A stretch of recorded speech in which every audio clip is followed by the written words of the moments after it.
A Lussemburgo le persone sono scese in strada per protestare contro i prezzi astronomici delle case.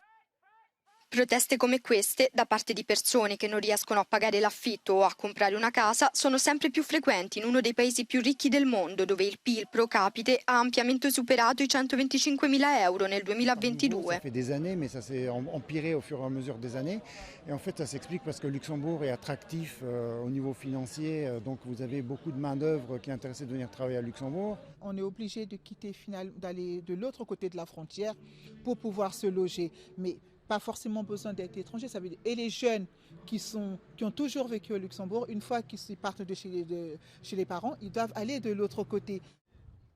Il Lussemburgo è un paese molto piccolo e densamente popolato, ma questo non è l'unico fattore a spiegare come si sia arrivati a questa situazione. Le problème, c'est que toute la production de logements a été orientée depuis 30 ans vers une production pour les investisseurs et de moins en moins pour les primo-accédants.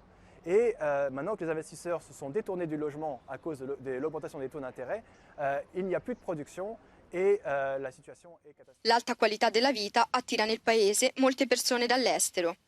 Il salario minimo supera i 2.100 euro, ma i prezzi delle abitazioni oscillano tra i 10.000 e i 15.000 euro al metro quadro.